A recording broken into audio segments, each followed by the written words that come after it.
Hi guys, welcome to my channel. आज हम बात करेंगे प्रश्नमाला 12 की। 12 की बात करेंगे। इस प्रश्नमाला में हमें कुछ वर्तों के बारे में दिया होता है। जैसे गोल कोई चीज़ होती है, उस प्रकार की कोई चीज़ दी होगी। जैसे ये क्या मान लेते हैं, हम वर्त मान लेते हैं, और इसके बीच में जो होता है उसका क्या बोलते हैं, हम केंद्र बोलते हैं। इस प्रकार की हमें चीज़ दी होगी और इसका क्षेत्रफल निकालना है। इस प्रकार के कुछ क्वेश्चन होंगे तो उनको हम हल करेंगे।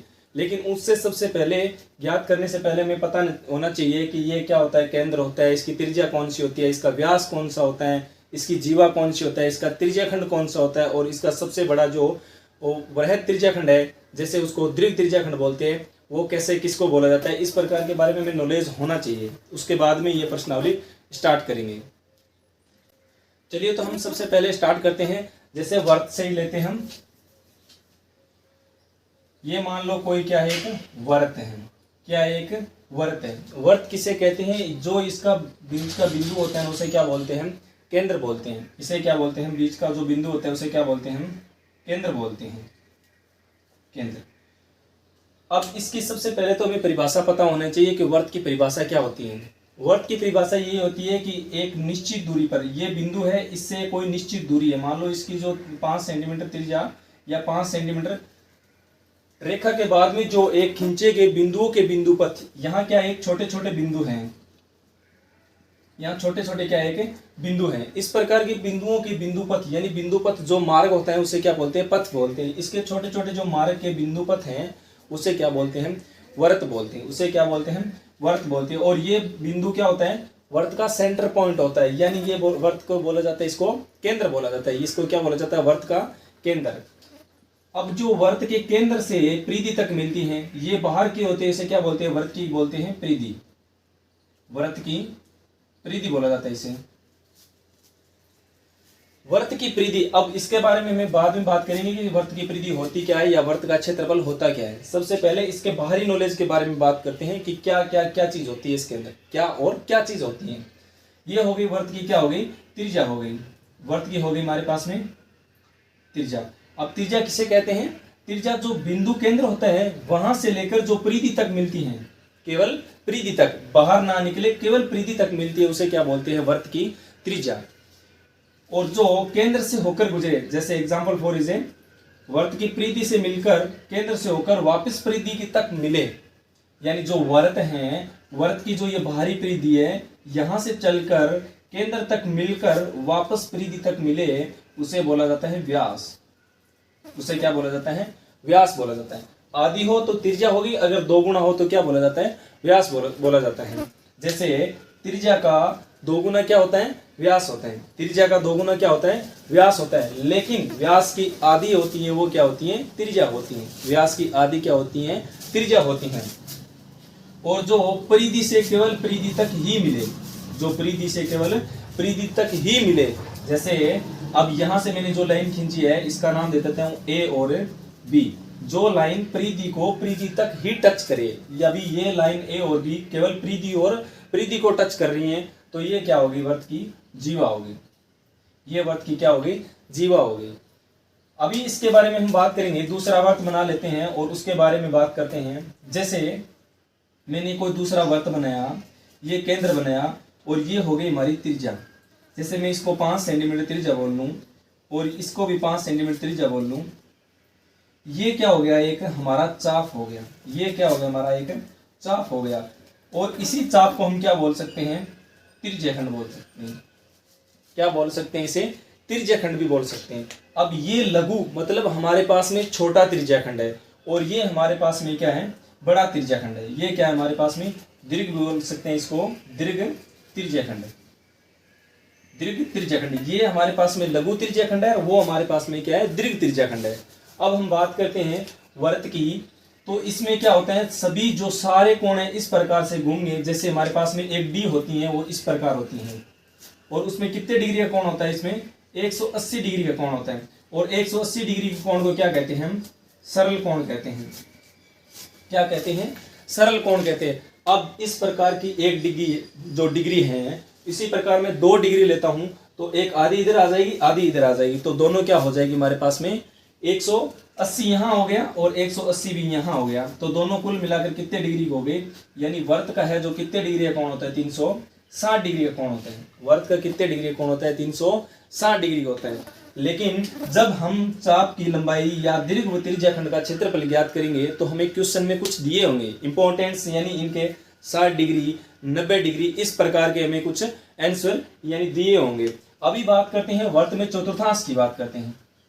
वर्त में चतुर्थांश की बात करते हैं तो वर्त में 4 चतुर्थांश होते हैं, फर्स्ट सेकंड थर्ड और फोर्थ, और प्रत्येक चतुर्थांश 90 डिग्री का होता है। कितने डिग्री का, 90 डिग्री का होता है। जैसे यहां से यहां तक मिलेगा तो ये कितने डिग्री होगा, 90 डिग्री का होगा। यहां से यहां तक मिलेगा कितने डिग्री होगा, 90 डिग्री का होगा। ये भी 90 का होगा, दोनों 90 और 90 मिलेंगे तो कितने डिग्री होगा, 180 डिग्री का होगा। यानी एक चतुर्थांश 90 डिग्री का होगा और दोनों चतुर्थांश मिलकर कितने डिग्री होगा, 180 डिग्री का होगा। अब वर्त की परिधि की बात करते हैं तो वर्त की परिधि होती है 2 पाई आर। वर्त की परिधि क्या होती है, 2 पाई आर। अब हमें क्वेश्चन में कुछ में तो हमें 22/7 दिया होगा मान, किसका, पाई का मान, किसका, पाई का मान हमें दिया होगा 22/7, और किसी में हमें दिया होगा 3.14, इस प्रकार के हमें मान दिया होगा। जब तक हमें अन्यथा ना कहा जाए तब तक हम क्या करेंगे, इसका यूज करेंगे, किसका, 3.14 का। और जब तक हमें बोल दिया जाएगा पाई का मान हमें कितना रखना है, 22/7, तब तक हम किसका रखेंगे, 22/7 ही मान रखेंगे। और अभी इसके अंदर और आएगा हमारे पास में √3 का मान। तो √3 का मान एग्जाम्पल 4 इज √3 का मान 1.732, 1.732। जब तक हमें बोला जाए कि √3 का मान 1.73 रखना है तभी हमें क्या करना है, 1.73 रखना है, अन्यथा हम किसका उपयोग करेंगे, √3 का ही उपयोग में करेंगे। उसके बाद में इसी के अंदर कुछ हमें त्रिभुज दिया होगा, जैसे एग्जाम्पल 4 यहाँ मैं जीवा खींच दूं तो ये क्या बन गया, एक त्रिभुज बन गया। क्या बन गया, एक त्रिभुज बन गया। तो त्रिभुज का क्षेत्रफल क्या होता है, 1/2 इंटू आधार इंटू ऊंचाई, आधार इंटू ऊंचाई होगा। और इसी के हम बात करें त्रिभुज के परिमाप की, त्रिभुज का परिमाप, तो त्रिभुज का परिमाप क्या होता है, तीनों भुजाओं का योग, तीनों भुजाओं का योग। अब बात करते हैं त्रिभुज में, तो त्रिभुज किसे बोला जाता है, 3 भुजाओं से जो गिरी हुई बंद आकृति है उसे क्या बोला जाता है, त्रिभुज बोला जाता है। और इसमें त्रिभुज के तीनों कोण कितने डिग्री का होता है, 180 डिग्री का होता है। और इसी प्रकार अगर हम इनको x मान ले, x मान ले तो ये हो जाएंगे 3x इक्वल इज 180।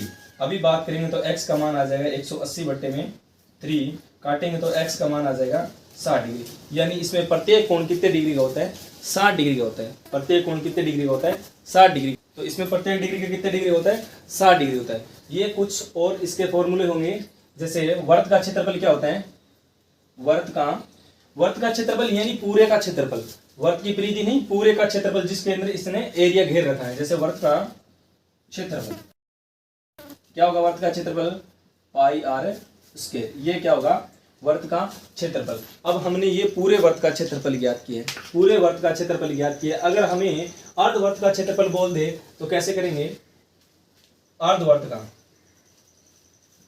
का क्षेत्रफल अगर अर्धवर्त का कह देंगे तो 1/2 इंटू, अभी हमारे पास में पाई आर स्क्वायर, तो हम इसको इस प्रकार लिख सकते हैं पाई आर स्क्वायर बटे में 2। ये क्या हो जाएगा हमारे पास में, अर्धवर्त का क्षेत्रफल हो जाएगा।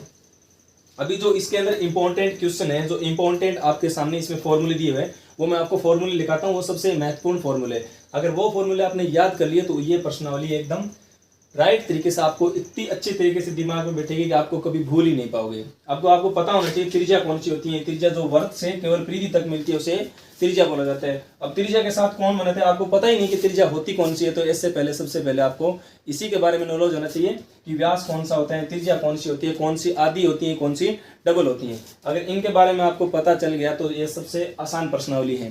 तो चलिए मैं कुछ इंपॉर्टेंट जो फॉर्मूले है वो लिखाता हूँ, उसके बाद में हम स्टार्ट करेंगे इस प्रश्नमाला को करना।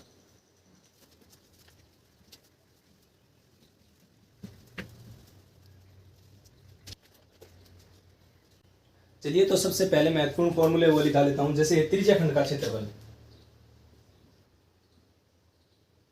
त्रिज्याखंड का क्षेत्रफल क्या होगा, पाई आर स्क्वायर थीटा बटा 360। अब हमने आपको पहले ही बता दिया कि त्रिज्याखंड कौन सा होता है। जैसे एग्जाम्पल फॉर मैं वर्त बनाऊं और इसके साथ जो बनता है ना, इसे क्या बोलते हैं, एक त्रिज्याखंड बोलते हैं। इसको क्या बोलते हैं, त्रिज्याखंड बोलते हैं। यहाँ कोई भी बिंदु ओ मान सकते हैं। उसके बाद में जो बचा हुआ त्रिज्याखंड, जैसे ये बड़े वाला त्रिज्याखंड है, इसका भी क्षेत्रफल होगा, यानी इसको लिख सकते हैं दीर्घ त्रिज्याखंड, दीर्घ त्रिज्याखंड का क्षेत्रफल 360 माइनस के थीटा बटे में 360 इंटू पाई आर स्क्वायर। ये हो गया दीर्घ त्रिज्याखंड का। जैसे ये तो हो गया लघु त्रिज्याखंड और ये हो गया हमारे पास में दीर्घ त्रिज्याखंड।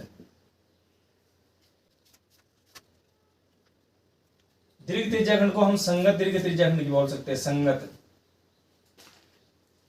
और अगर हमें बड़ा कुछ दिया और अगर हम इसे अलग तरीके से निकाल सकते हैं तो कैसे निकाल सकते हैं, दीर्घ वर्तखंड का क्षेत्रफल। अगर हमारे पास में पाई आर स्क्वायर यानी पूरा वर्त का क्षेत्रफल, उसमें से मैं घटा दूं किसके, दीर्घ त्रिज्याखंड के क्षेत्रफल में से थीटा बटा 360 इंटू पाई आर स्क्वायर में से क्या घटा दूं, मैं अगर त्रिभुज का क्षेत्रफल घटा दूं, जैसे 1/2 इंटू आधार इंटू ऊंचाई, यानी दोनों की आधार और ऊंचाई दोनों क्या होगी, इसमें समान होगी, यानी त्रिज्या इसमें समान होगी और हमें जो कर्ण क्या होगी, जो जीवा होगी वो इसकी क्या होगी, कर्ण होगी। तो मैं इसको ऐसे लिख सकता हूँ r square into sine theta, क्योंकि सभी में हमें क्या ज्ञात करना होगा, साइन ज्ञात करना होगा, क्योंकि हमें जीवा की लंबाई कहीं पर भी नहीं दी होगी, हमें ओनली फॉर त्रिज्या की ही मान दिया होगा, त्रिज्या का ही मान दिया होगा। और अगर हमारे पास में दो वर्त की त्रिज्या दी हो, जैसे हमें दो वर्त का क्षेत्रफल ज्ञात करना हो, तो हम किस प्रकार ज्ञात करेंगे, अगर हमारे पास में दो वर्त दिए हो तो हम उसका किस प्रकार क्षेत्रफल निकालेंगे। जैसे हमें पता है वर्त का क्षेत्रफल क्या होता है, पाई आर स्क्वायर। अगर हमारे पास में दो वर्त हो तो हम इसको कैसे निकालेंगे, पहले वर्त की त्रिज्या r1 मान लेंगे और दूसरे की क्या मान लेंगे, पाई आर स्क्वायर की स्क्वायर, यानी सॉरी 2 की स्क्वायर। जैसे ये फर्स्ट का हो गया और ये हो गया हमारे पास में सेकंड, तो हम इसमें से कुछ निकालेंगे तो क्या निकालेंगे, इन दोनों का क्षेत्रफल या त्रिज्या का मान जो भी निकालेंगे, तो पाई आर 1 की स्क्वायर और प्लस में पाई आर 2 की स्क्वायर। तो हम इनमें से दोनों में से क्या कॉमन आ रहा है, हमारे पास में पाई कॉमन आ रहा है और बचा r1 की स्क्वायर प्लस में r2 की स्क्वायर। ये कुछ इंपॉर्टेंट थे फॉर्मूले थे जो सबसे ज्यादा इसमें लग रहे थे, वो मैंने लिखवा दिए। अभी हम स्टार्ट करेंगे 12.1 को।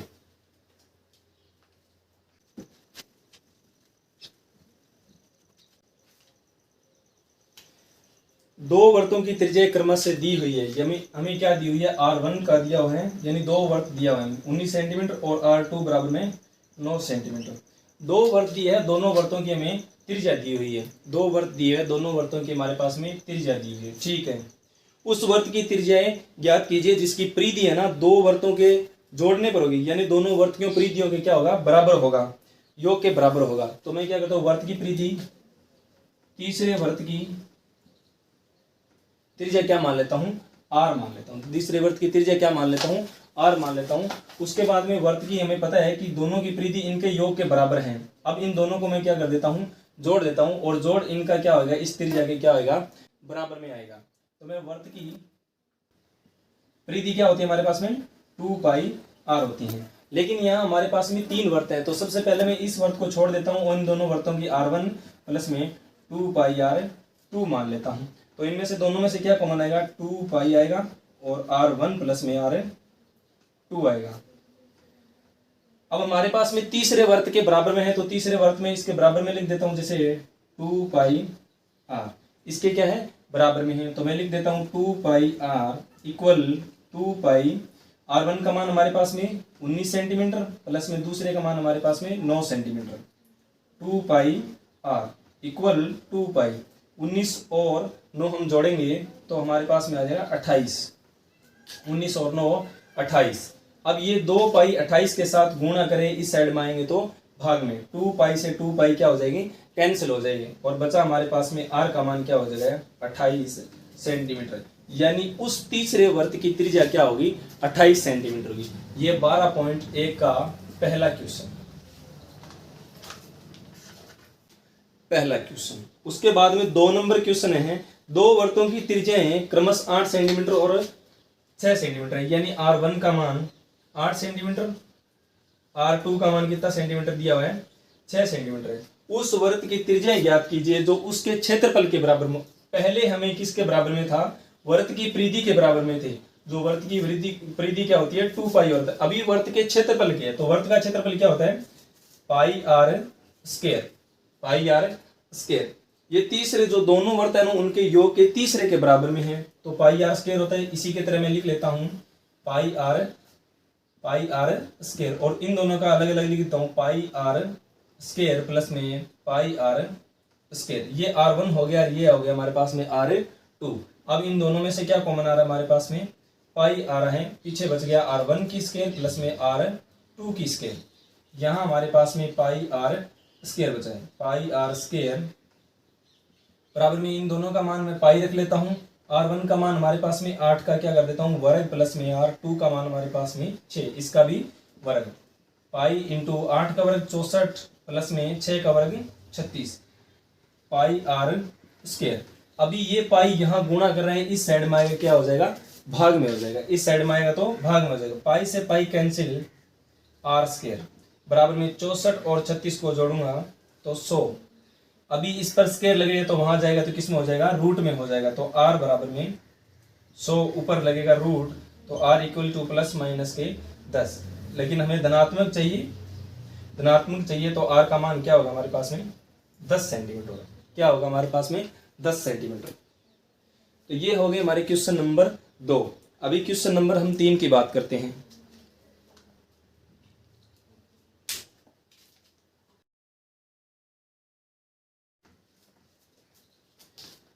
चलिए तो अभी हम क्वेश्चन नंबर 3 को करते हैं। 12.1 का 3 नंबर क्वेश्चन।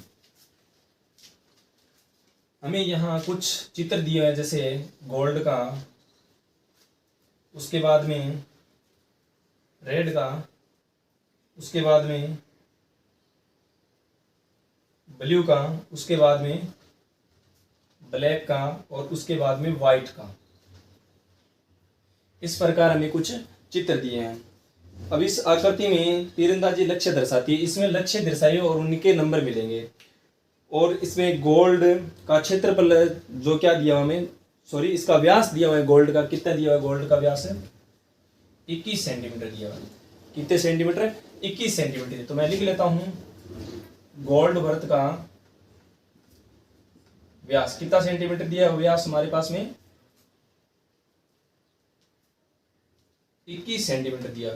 तो गोल्ड की त्रिज्या क्या हो जाएगी, गोल्ड की त्रिज्या हो जाएगी हमारे पास में 21/2 सेंटीमीटर, 21/2 सेंटीमीटर। फिर क्या कह रहे हैं, जैसे ही हम अगली पट्टी पे जाते हैं, जैसे गोल्ड से मैं चला गया रेड में, जैसे गोल्ड से मैं केंद्र से यहाँ रेड तक आता हूँ, तो उसकी जो त्रिज्या है बढ़ती है, वो कितने परसेंट बढ़ती है, 10.5 सेंटीमीटर बढ़ती है। तो त्रिज्या बढ़ती है, त्रिज्या बढ़ती हैं बराबर में कितना पॉइंट, 10.5 सेंटीमीटर। जैसे ही मैं गोल्ड से आया रेड में तो 10.5 बढ़ गई, जैसे ही हम रेड से ब्लू में आए तो 10.5 क्या हो गई, बढ़ गई। इस प्रकार ये यहाँ तक व्हाइट तक आते 10.5 ऐसे बढ़ती जा रही हैं। तो प्राप्त करने वाले पांचों क्षेत्र का अलग अलग क्षेत्रफल ज्ञात करना है। जैसे गोल्ड का मैंने अलग क्षेत्रफल ज्ञात कर लिया, उसके बाद में रेड का मैं अलग करूंगा, ब्लू का मैं अलग करूंगा, पूरे का नहीं। तो मैं किस प्रकार कर सकता हूं, सबसे पहले मैं ज्ञात करूंगा गोल्ड का, और फिर मैं ज्ञात करूंगा रेड का, और गोल्ड का घटा दूंगा तो जो बचा हुआ है वो मेरे पास में क्या आ जाएगा, रेड के आ जाएगा। किसका आ जाएगा, रेड के आ जाएगा। जैसे मैं इनको करता हूं, जैसे गोल्ड का क्षेत्रफल, गोल्ड का क्षेत्र, अब हमें पता है कि वर्त का क्षेत्रफल क्या होता है, पाई आर स्क्वायर। पाई का मान क्या होता है 22/7 इंटू त्रिज्या का मान हमारे पास में 21/2 होता है, 21/2 काट सकता हूँ। 7×21, 7×21, 2 को इनके साथ करूंगा 11, 11×33 इंटू 21/2।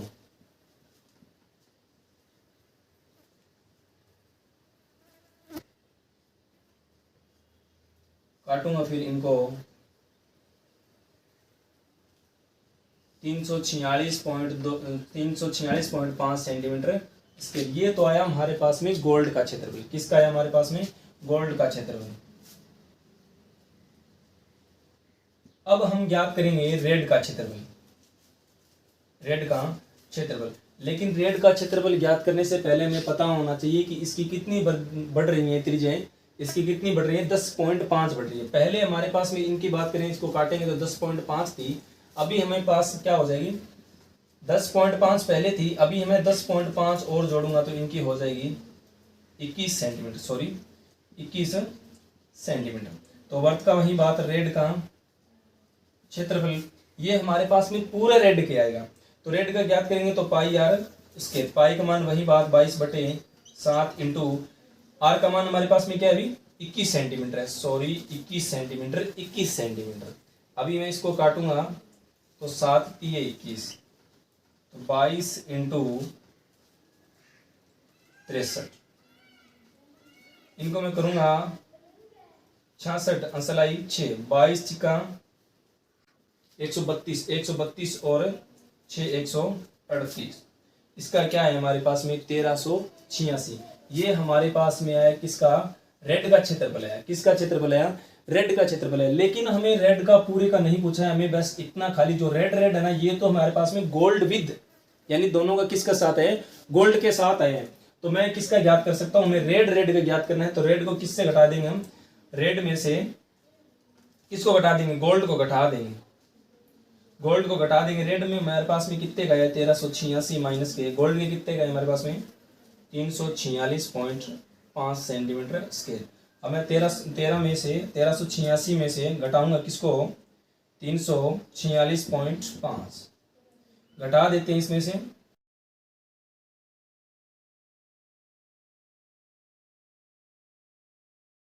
तो 1039.5। ये कितने आ गए हमारे पास में? 1039.5 सेंटीमीटर स्क्वायर। ये हमारे पास में आ गया किसका?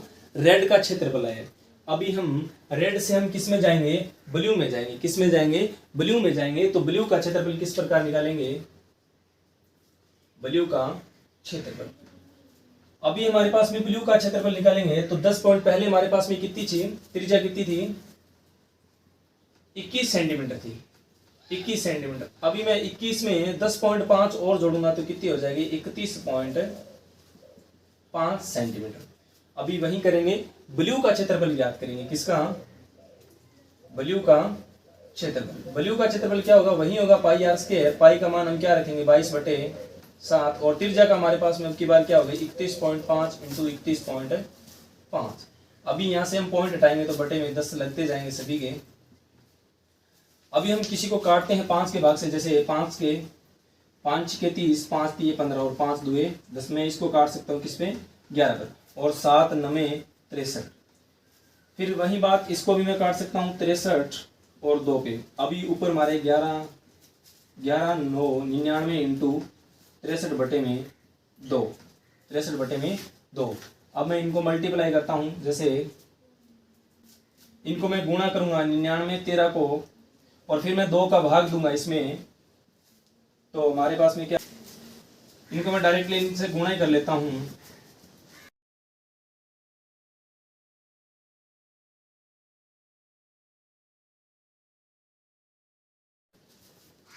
ये हमारे पास में 62 37। इसका मैं 2 का भाग दूंगा तो 2 3 6, 2 एकम 2, 2 एकम 2, फिर बचे हमारे पास में 2 8 16.25 सेंटीमीटर स्क्वायर। ये हमारे पास में किसका है? पूरे ब्लू का क्षेत्रफल है। कितने का? ब्लू का क्षेत्रफल है। अब मैं ब्लू का क्षेत्रफल, हमें पूरे का क्षेत्रफल नहीं चाहिए, हमें चाहिए मात्र और मात्र ये ब्लू की जो पट्टी है ना उसका क्षेत्रफल चाहिए। किसका क्षेत्रफल? ब्लू की पट्टी का क्षेत्रफल चाहिए। तो मैं किसका क्षेत्रफल हटा दूं? इनमें से रेड का क्षेत्रफल हटा दूं। अब हमारे पास में रेड का कितना क्षेत्रफल आया था? रेड का हमारे पास में कितना क्षेत्रफल आया था? रेड का क्षेत्रफल आया था हमारे पास में 1386। तो मैं इसमें से घटा देता हूं। ब्लू का मुझे क्षेत्रफल चाहिए तो मैं रेड माइनस के क्या कर देता हूं? ब्लू का क्षेत्रफल कर देता हूं। सॉरी, ब्लू के क्षेत्रफल में से किसका रेड कर देता हूं। ब्लू के क्षेत्रफल में से रेड का क्षेत्रफल घटा देता हूं। ब्लू का हमारे पास में 3118.5 माइनस के कितने घटाने में?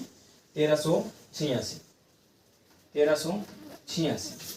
तो हमने किसका क्षेत्रफल निकालना है, हमें ब्लू का क्षेत्रफल निकालना है। किसका क्षेत्रफल निकालना है, ब्लू का। तो हमारे पास में इसका ब्लू का क्षेत्रफल है, उसमें से मैं रेड का जो है ना हमारे पास में वो घटा देता हूँ। जैसे 31/8.5, इसमें से मैं किसको घटा देता हूँ, 1386 को, 1386.5 सॉरी 0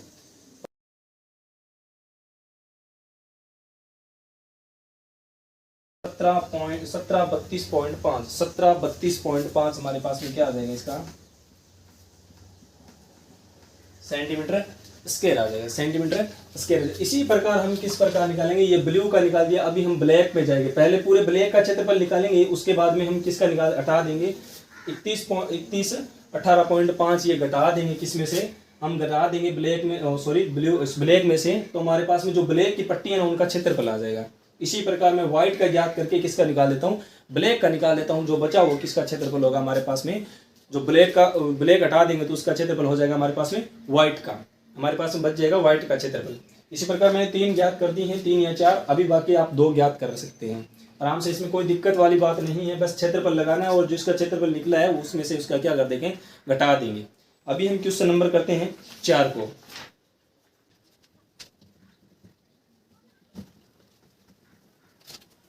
किसी कार के प्रत्येक पहिए का व्यास क्या है, 80 सेंटीमीटर है, सॉरी 80 सेंटीमीटर है। तो मैं यहाँ लिख सकता हूँ पहिए का व्यास, पहिए का व्यास कितना सेंटीमीटर है हमारे पास में, 80 सेंटीमीटर है। अब हमारे पास में ये पहिया है, इसका व्यास यानी त्रिज्या का क्या होता है, 2 गुना होता है। तो इसका व्यास कितना सेंटीमीटर है, 80 सेंटीमीटर। तो इनकी त्रिज्या क्या हो जाएगी, 40 सेंटीमीटर। त्रिज्या क्या हो जाएगी हमारे पास में, 40 सेंटीमीटर। यदि कार 66 किलोमीटर प्रति घंटे की, यानी 1 घंटे में ये कितने किलोमीटर चल रही है, 66 किलोमीटर चल रही है। 1 घंटे में कार चलती है, कितने किलोमीटर चलती है, 66 किलोमीटर प्रति घंटे की रफ्तार से चल रही है। हमें ज्ञात करना है कि 10 मिनट में ये कितनी बार चक्कर लगेगी। जो पहिया है, पहिया 10 मिनट में कितना चक्कर लगाएगा ये हमें ज्ञात करना है। यानी पहिया 1 मिनट में भी अभी तक पता नहीं है कि 1 मिनट में कितना निकाल रहा है, तो हमें कितने के ज्ञात करना है, 10 मिनट में हमें ज्ञात करना है कि वो पहिया कितना घूम रहा है। तो सबसे पहले मैं पता चली गया कि त्रिज्या क्या होगी। तो सबसे पहले मैं क्या कर लेता हूँ, इनको सभी को मीटर में चेंज कर लेता हूँ। किसमें, मीटर में। अगर मैं त्रिज्या को मीटर में चेंज करूंगा, किसमें, मीटर में चेंज करूंगा, तो मैं किसका भाग दे दूंगा, 1000 का भाग दे दूंगा, 1000 को। यानी मैं सभी को एक ही इकाई में परिवर्तित कर लेता हूँ। जैसे एग्जाम्पल फॉर जैसे 40 सेंटीमीटर है, इसको मैं मीटर में चेंज करूंगा, 1000 का भाग दूंगा, तो ये 0.04 मीटर आ जाएगा। किस में आ जाएगा, मीटर में आ जाएगा। ये हमारे पास में आ गया, मीटर में परिवर्तित होगा। अभी में हम क्या करते हैं, जो 66 किलोमीटर है उनको भी हम किस में परिवर्तित कर देते हैं, मीटर में परिवर्तित करेंगे। तो मैं इसको क्या करता हूँ, 66 को किससे गुणा कर देता हूँ, 1000 में कर दूंगा। ये हो जाएगा हमारे पास में 66,000 मीटर। इसमें हो जाएगा 66,000 मीटर हो जाएगा। अब हमें पता है कि वर्त की परिधि क्या होती है, वर्त की परिधि होती है 2πr, 2πr। अब वर्त की परिधि 22/2 इसका मान हो जाएगा, इंटू 2 हमारे पास में पहले ही पड़ा है, तो मैं इसको ऐसे लिख सकता हूँ, 2 इंटू पाई का मान 22/7 इंटू आर का मान, जो हमारे पास में त्रिज्या कितनी दी हुई है, त्रिज्या का मान हमारे पास में कितना है, 0.04। ये तो 1 वर्ग सेंटीमीटर जो एक बार जो हो रहा है, चक्कर लगा रहा है, उसका है। तो मैं 10 मिनट में यानी n चक्कर, अभी हमें पता नहीं है कि वो कितने चक्कर लगा रहे हैं, तो मैं इसको किससे गुणा कर दूंगा, n से गुणा कर दूंगा। तो गुणा करूंगा तो 2 इंटू 22/7 इंटू 0.04, n कोष्टक में इसको इसके साथ गुणा करेंगे तो 22/7 इंटू 0.04, और इनको गुणा करूंगा 2 के साथ तो 0.08 आ जाएगा। ये हमारे पास में किसका है मान है, ये हमारे पास में आ गया किसका मान है, जो n फेरों में जो पहिया घूम रहा है उसका मान आ गया हमारे पास में। आप देखेंगे कि वो 10 मिनट में कितना चक्कर लगा रहा है, 10 मिनट में कितना चक्कर लगा रहे हैं, ये किस हिसाब से दौड़ेगा। तो हमारे पास में जो 66,000 किलोमीटर थे, सॉरी 66,000 क्या थे हमारे पास में, मीटर थे, उसमें मैं 60 का किसका भाग दूंगा, 60 का, क्योंकि हमें 1 घंटे या 1 मिनट में कितना निकाल रहा है वो देखेंगे। और 10 मिनट की बात करें 10 से गुणा कर दूंगा, इससे ये कैंसिल, और 11 00, इसके साथ गुणा करेंगे तो ये हो जाएगा हमारे पास में 11,000। क्या हो जाएगा हमारे पास में 11,000 हो जाएगा, क्योंकि हमारे पास में n उस टाइम n संख्या थी। अभी हमें कितने संख्या ज्ञात करनी है, जो 10 मिनट में कितना घूम रहा है, तो मैंने इसके साथ 10 में गुणा कर दिया, और साथ में जो 1 घंटे यानी 60 मिनट का मैंने इसमें किसका भाग दे दिया, 60 मिनट का दे दिया। अभी मैं क्या करूंगा, इन फेरों की संख्या के बराबर में इन संख्या को रख दूंगा। जैसे n कोष्टक में 22/7 इंटू 0.08 इक्वल इज 11,000। अभी ये इस साइड में गुणा कर रहे हैं n के साथ में, उस साइड में जाएंगे तो सभी किस में चले जाएंगे, भाग में। जैसे एक ले जाता हूँ, 22/7 इंटू ये इसके साथ गुणा कर उस साइड में जाएंगे, भाग में चले जाएंगे 0.08। अभी ये इसके साथ भी गुणा कर रहा है, उसी साइड में किस में चले जाएंगे, भाग में चले जाएंगे 7/22। अब जो भी इसका एंस करेंगे, जैसे इनको हल करेंगे तो इनका क्या आ जाएगा, एंस आ जाएगा। अभी क्वेश्चन नंबर 5 जो सही उत्तर है उसे हमें चुनना है। एक वर्त का परिमाप क्षेत्रफल के संख्यात्मक के रूप में बराबर है, यानी वर्त का परिमाप किसके बराबर में है, वर्त के क्षेत्रफल के बराबर में। अब वर्त का परिमाप हमें पता है क्या होता है, वर्त का परिमाप होता है 2πr, और वर्त का क्षेत्रफल हमें पता है क्या होता है, πr स्क्वायर होता है। क्या होता है, πr स्क्वायर होता है। ये क्वेश्चन नंबर था कौन सा, 4 नंबर क्वेश्चन था, और ये करा रहे हैं, ये कौन सा करा रहे हैं, 5 नंबर क्वेश्चन करवा रहे हैं। ये क्षेत्रफल के बराबर में किसका है, परिमाप के बराबर में है। तो ये पाई इधर गुणा में कर रहे हैं, इधर आएगा तो भाग में हो जाएगा, पाई से पाई कैंसिल हो जाएगा। अब 2r इक्वल टू, इसे मैं किस प्रकार लिख सकता हूँ, छोटा r भी लिख सकता हूँ इसको, तो इस प्रकार लिख सकते हैं r इंटू r। ये r इधर गुणा में इस साइड में आएगा, भाग में, तो r से r कैंसिल, तो r का मान क्या आ जाएगा हमारे पास में 2, यानी त्रिज्या का मान हमारे पास में क्या आ गया, 2 आ गया। तो इसका आंसर हो जाएगा 2 मात्रक, जो इसमें ए नंबर दिया हुआ है। तो ये थे हमारी 12.1 जो कंप्लीट हो चुकी हैं। उसके बाद में जो नेक्स्ट वीडियो आएगा जो 12.2 का आएगा, और बहुत ही अच्छी तरीके से मैंने करवाई। इसमें कोई दिक्कत हो तो आप कमेंट में जरूर बताएं कि आपको कहाँ दिक्कत आ रही है, मैं दोबारा इस क्वेश्चन को दोबारा करवा सकता हूँ। अगर आप हमारे चैनल पर नए हो तो चैनल को जरूर सब्सक्राइब कीजिए, क्योंकि ऐसे में नए वीडियो लाता रहता हूँ।